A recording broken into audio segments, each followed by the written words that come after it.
तो hey everyone, welcome back to our YouTube channel Sandhya computer classes. तो जैसा कि आप सभी को पता है कि आपका RSAT एग्ज़ाम जो है वो 24 अगस्त को आयोजित होने वाला है।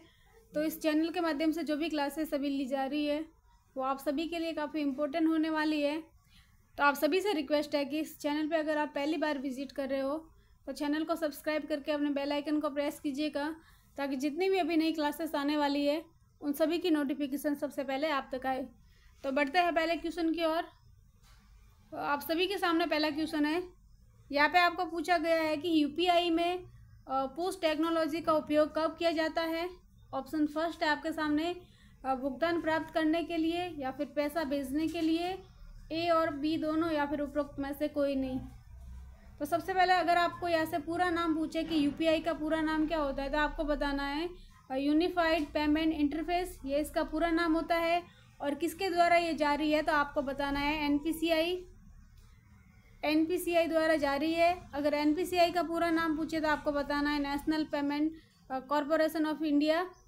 तो यहाँ पे यूपीआई है, इसके अंदर जो पोस्ट टेक्नोलॉजी है वो पैसों को भेजने के लिए किया जाता है। तो यहाँ से आपका ऑप्शन बी जो है बिल्कुल ही करेक्ट हो जाता है। यूपीआई का पूरा नाम आपको याद रखना है यूनिफाइड पेमेंट इंटरफेस। इसको जारी किसने किया है? एनपीसीआई। एनपीसीआई का पूरा नाम है national payment corporation of India. अब बढ़ते हैं अगले क्वेश्चन की ओर।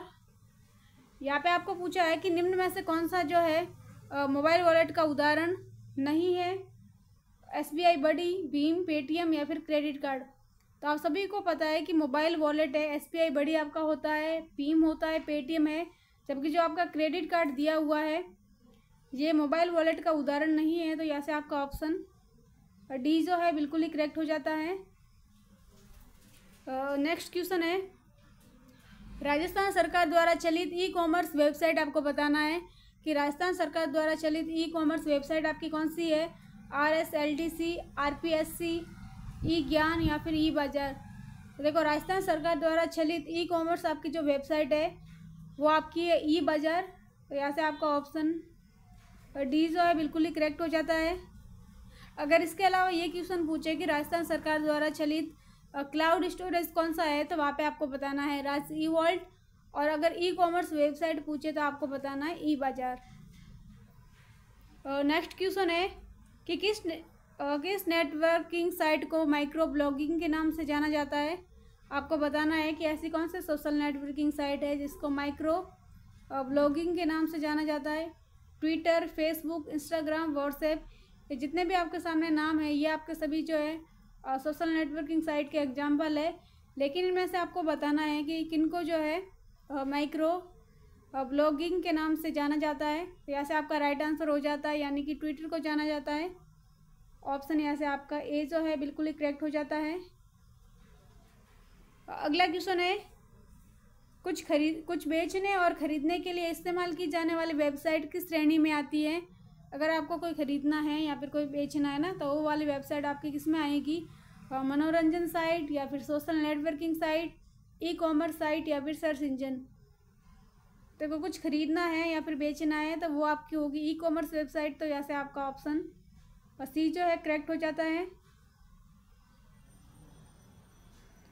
अगला क्वेश्चन है, क्लाउड स्टोरेज प्लेटफॉर्म के उदाहरण है कौन कौन से आपको बताना है। गूगल ड्राइव है या फिर माइक्रोसॉफ्ट वन ड्राइव या ड्रॉप बॉक्स या उपरोक्त सभी। तो यहाँ से आपका ऑप्शन डी करेक्ट हो जाता है, यानी कि गूगल ड्राइव और माइक्रोसॉफ्ट वन ड्राइव और ड्रॉप बॉक्स ये आपके तीनों जो है क्लाउड स्टोरेज के एग्जाम्पल है। नेक्स्ट क्वेश्चन है कि निम्न में से कौन सा चरण जो है राजस्थान संपर्क का नहीं है, आपको बताना है ना। देखो, सबसे पहले तो अगर आपके सामने क्वेश्चन आए कि कौन सा जो है ऑनलाइन शिकायत निवारक पोर्टल है तो वो आपका बताना है आपको राजस्थान संपर्क। राजस्थान संपर्क पे जो नागरिक है अपने मुद्दों को हल करने के लिए यहाँ पे शिकायत दर्ज कर सकता है। मान लो अगर आपको शिकायत करनी है तो इसके अलग अलग स्टेप होते हैं ना, तो यहाँ पे आपको पूछा है कि कौन सा स्टेप नहीं है। तो फर्स्ट ऑप्शन है रजिस्ट्रेशन, मॉडरेशन, स्क्रूटिनाइजेशन या फिर एलोकेशन। तो सबसे पहले तो शिकायत करनी है तो यहाँ पे आपको रजिस्ट्रेशन करना होगा, है ना। तो इसके अंदर रजिस्ट्रेशन आपका होता है, मॉडरेशन होता है, एलोकेशन होता है। इनके अलावा एक आपका होता है डिस्पोजल होता है और एक होता है वेरिफिकेशन, यानी कि स्क्रूटिनाइजेशन नहीं होता है। तो यहाँ से आपका ऑप्शन सी जो है बिल्कुल ही करेक्ट हो जाता है।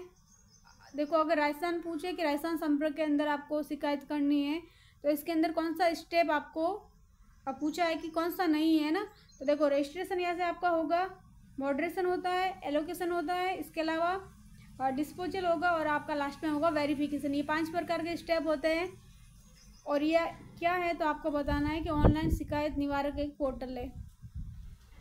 अगला क्वेश्चन है, राजस्थान जन आधार योजना के संदर्भ में डीबीटी का पूरा नाम पूछा आपको है ना, तो डीबीटी का पूरा नाम होता है डायरेक्ट बेनिफिट ट्रांसफ़र, यानी कि जिसको लाभ मिलना चाहिए उसी को लाभ मिले है ना, तो इसके लिए डीबीटी का यूज़ किया जाता है, डायरेक्ट बेनिफिट ट्रांसफ़र। तो ऑप्शन सी ऐसे आपका करेक्ट हो जाता है। फिर अगला क्वेश्चन है कि एसएसओ का उद्देश्य क्या है। सबसे पहले आपको पूरा नाम याद रखना है एसएसओ का, सिंगल साइन ऑन। और इसका उद्देश्य क्या होता है कि सहायता डेस्क लागत को कम करना, ये इसका होता है। इसके अलावा ग्राहक संतुष्टि को बेहतर बनाना, ये भी होता है। और उत्पादकता बढ़ा देता है, यानी कि तीनों होते हैं ना, तो यहाँ से आपका ऑप्शन डी जो है करेक्ट हो जाता है। फिर अगला क्वेश्चन है पीएनआर पूछा है ना, पीएनआर का पूरा नाम क्या होता है।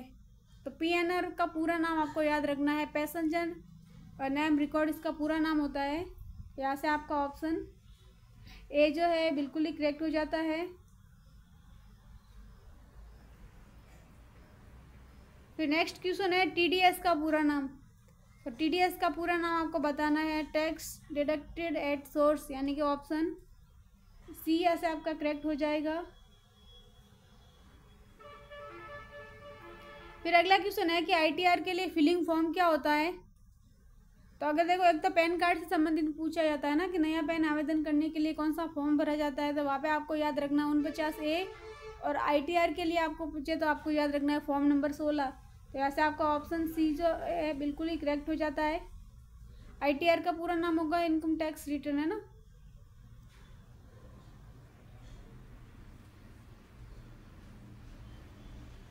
फिर अगला क्वेश्चन है निम्न में से कौन सा मोबाइल ऑपरेटिंग सिस्टम नहीं है। यहाँ पे आपको क्या पूछा है, मोबाइल ऑपरेटिंग सिस्टम कौन सा नहीं है। तो देखो एंड्रॉयड आपका होता है, आईओएस होता है, लिनक्स होता है, जबकि जो आपको ऑप्शन दिया है विंडोज़ फ़ोन, ये आपका मोबाइल ऑपरेटिंग सिस्टम नहीं होता है। तो यहाँ से आपका ऑप्शन डी जो है बिल्कुल ही करेक्ट हो जाता है।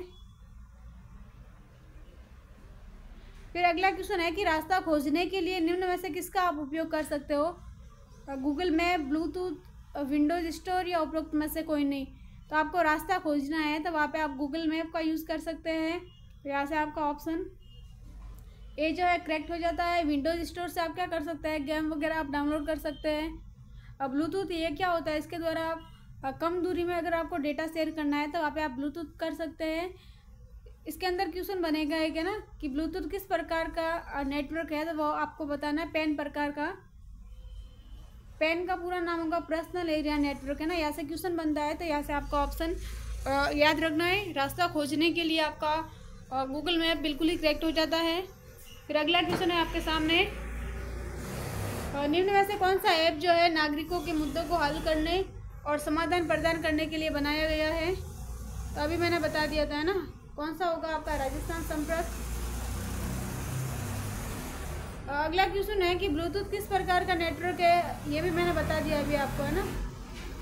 ब्लूटूथ आपका होगा यहाँ से लैन प्रकार का नेटवर्क।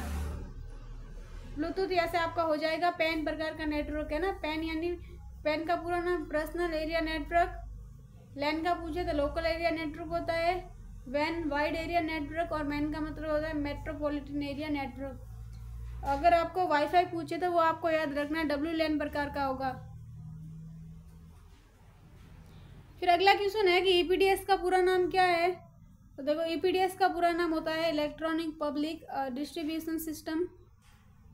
तो यहाँ से आपका ऑप्शन ए जो है बिल्कुल ही करेक्ट हो जाता है।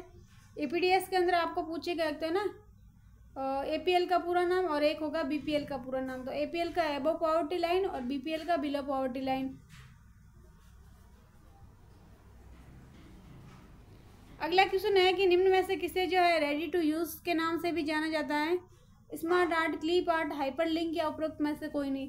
देखो एक क्वेश्चन बन सकता है ना हाइपर लिंक की शॉर्टकट की, तो वहाँ पे याद रखना है आपकी Ctrl+K होगी। तो यहाँ पे रेडी टू यूज़ का मतलब पूछा है तो रेडी टू यूज़ आप बोल सकते हो। क्लिप आर्ट को बोलेंगे और रेडी टू डॉक्यूमेंट पूछे तो वो आपको बताना है कवर पेज को। फिर अगला क्वेश्चन है कि माइक्रोसॉफ्ट वर्ड में किस कमांड के द्वारा बहुत सारे व्यक्तियों को एक साथ आप मेल भेज सकते हो। तो वहाँ पे आप हाइपरलिंक, मैक्रो या मेल मर्ज या बुक मार्क, यानी कि मेल मर्ज का यूज़ करके आप बहुत सारे लोगों को एक साथ भेज सकते हो। तो यहाँ से आपका ऑप्शन सी जो है बिल्कुल ही करेक्ट हो जाता है। और मैक्रो, इसका यूज़ आप शॉर्टकट की बनाने के लिए कर सकते हो। हाइपरलिंक से आप लिंक ऐड कर सकते हो। शॉर्टकट की याद रखना Ctrl+K। और बुक मार्क का मतलब होता है कि डॉक्यूमेंट में किसी निश्चित लोकेशन पर पहुंचना है तो वहाँ पे आप बुक मार्क का यूज़ कर सकते हो। तो यहाँ से आपका ऑप्शन सी जो है बिल्कुल ही करेक्ट हो जाता है। अगला क्वेश्चन है कि निम्न में से कौन MS वर्ड में फॉन्ट स्टाइल नहीं है। आपको पूछा है कि कौन सी जो है MS वर्ड में फॉन्ट की स्टाइल नहीं है, और जस्टिफाई, बोल्ड, अंडरलाइन या फिर इटैलिक। तो देखो, बोल्ड आपकी होती है, अंडरलाइन होती है, इसके अलावा इटैलिक होती है, लेकिन जो आपको ऑप्शन दिया है जस्टिफाई, ये आपका एक अलाइनमेंट का प्रकार है, तो इसलिए यहाँ से आपका ऑप्शन ए जो है बिल्कुल ही करेक्ट हो जाता है। अलाइनमेंट पूछे MS वर्ड में तो 4 प्रकार के होते हैं, आपको याद रखना है। लेफ्ट, राइट होता है, जस्टिफाई होता है, और एक आपका होगा सेंटर। अगला क्वेश्चन है कि वर्ड में फाइल क्या कहलाती है। तो MS वर्ड में आपकी फाइल कहलाती है और डॉक्यूमेंट कहलाती है। तो यहाँ से आपका ऑप्शन ए जो है करेक्ट हो जाता है। बाय डिफ़ॉल्ट फाइल का नाम पूछे MS वर्ड में तो आपका डॉक्यूमेंट फर्स्ट बताना है, और डायरेक्टली फाइल पूछे तो डॉक्यूमेंट हो जाएगा आपका।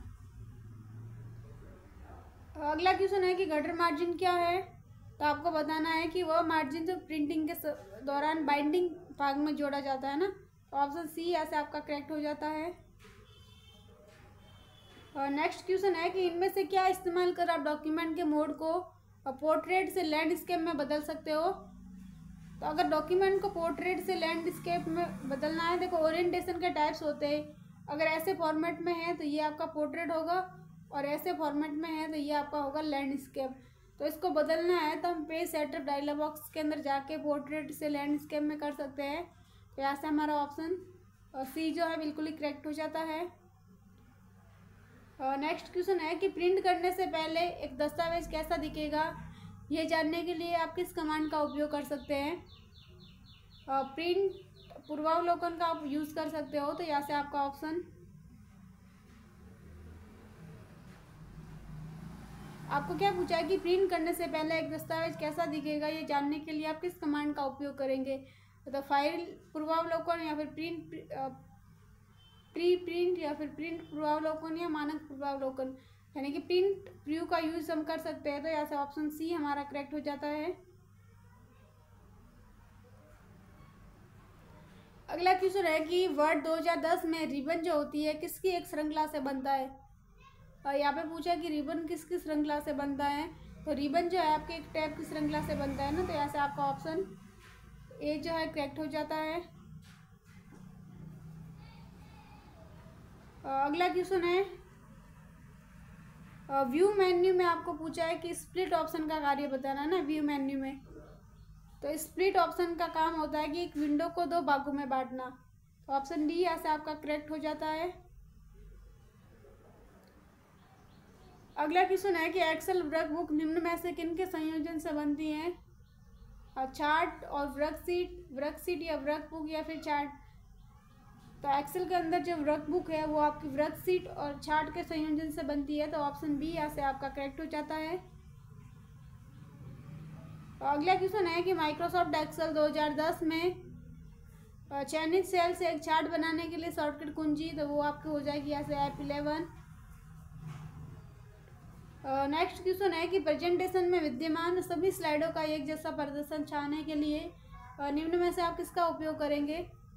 तो यहाँ पे आप प्रेजेंटेशन जो डिज़ाइन टेम्पलेट है उसका यूज़ कर सकते हैं। तो ऑप्शन सी यहाँ से आपका करेक्ट हो जाता है। अगला क्वेश्चन है कि एक स्लाइड शो में स्लाइड चेंज होने पर डिस्प्ले के लिए अप्लाइड जो इफेक्ट है वो क्या कहलाता है। तो एक स्लाइड शो में स्लाइड चेंज होने पर और डिस्प्ले के लिए जो इफेक्ट है वो हमारा कहलाता है स्लाइड और ट्रांजिशन। तो यहाँ से हमारा ऑप्शन सी जो है बिल्कुल ही करेक्ट हो जाता है। फिर नेक्स्ट क्वेश्चन है कि किस व्यू में स्लाइड की छोटी तस्वीर नज़र आती है। तो वो आपकी आती है ऐसा स्लाइड सॉर्टर व्यू के अंदर। तो ऑप्शन हमारा ए जो है करेक्ट हो जाता है।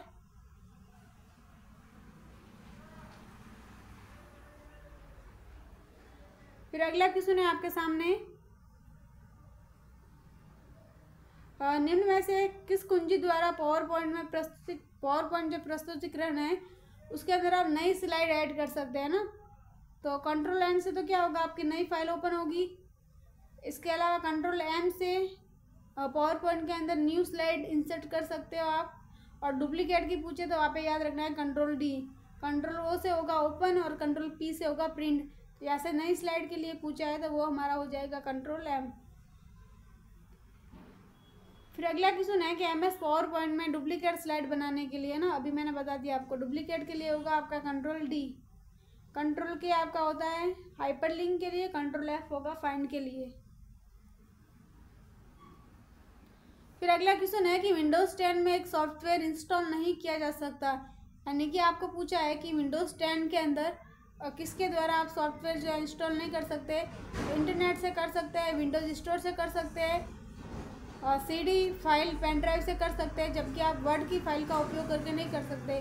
तो यहाँ से आपका ऑप्शन डी जो है बिल्कुल ही करेक्ट हो जाता है। और आज की क्लास का अंतिम क्वेश्चन है कि माइक्रोसॉफ्ट ऑफिस पिक्चर मैनेजर क्या है। तो ये आपका होता है एक मूल तस्वीर प्रबंधन सॉफ्टवेयर। तो ऑप्शन ए यहाँ से आपका करेक्ट हो जाता है। तो आज के लिए इतना ही, मिलते हैं नेक्स्ट सेशन में। तो आज की ये क्लास आपको अच्छी लगी है तो लाइक कमेंट एंड शेयर करें। अगर आप चैनल पे पहली बार विजिट कर रहे हो तो चैनल को सब्सक्राइब करके अपने बेल आइकन को प्रेस कीजिएगा, ताकि जितनी भी अभी नई क्लासेस आने वाली है उन सभी की नोटिफिकेशन सबसे पहले आप तक आए।